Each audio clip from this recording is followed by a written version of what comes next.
Sold? Guess what you have a problem with? Selling. Now, who in here is in sales? Everybody.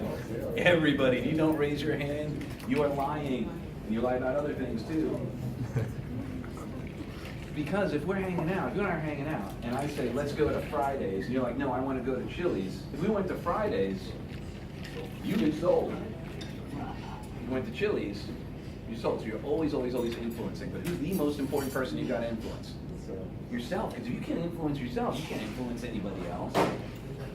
And that's the challenge that we run, the dichotomy that we're running in our lives. Are we have the fear on both sides, and then we want the perfect situation to jump into. And do those perfect situations exist?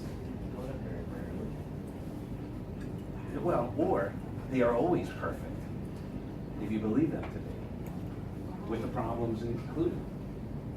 Right? Like I last deal I had some challenges. I could have been upset and pissed and all of that. Instead, I was like, I just learned some very cool lessons that will never happen again. And had I not experienced this, I could have made this mistake in a much bigger situation.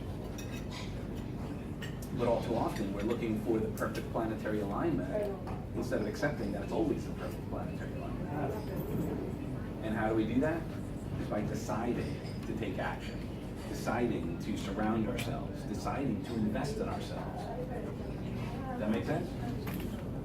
How have you been investing in yourself? This is the most valuable thing. You're spending your most valuable asset right now.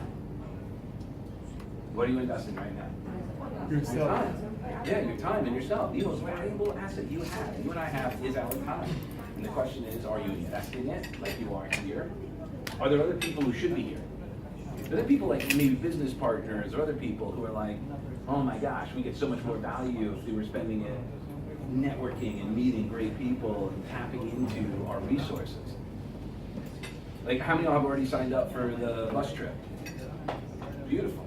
How many tickets how many seats are left on the bus trip? A couple. Two. How many of y'all would see value in being in an environment like that where you're actively going in and walking around and doing that? Now, I'm not selling this, but I'm just curious if there's a part of you that says, I want to go, and another part of you is going, oh, what's the story you're telling as to why you can't? And where else does that show up? Is it a financial thing? Is it a time thing? Is it I've been on those before, it won't work? Or a thing like, oh, I'm not ready. If I go and I find a deal, ooh, but then I'm gonna have FOMO because I want to take action, but I can't because, like, what's going on in your head? And notice it. So you can do something with that. Does that make sense? And since I had no agenda, my goal was just to support you guys to just kind of look at the way you're thinking. And is it serving you? And if you want to shift, how many of y'all want to change your results in your life? How many of y'all want better results? Okay, so if you want better results, that's cool. Whatever results you're getting right now are simply a direct result of the way you've been thinking today. So if you want to change the outcomes that you've been experiencing, you've got to look at changing the way you've been thinking.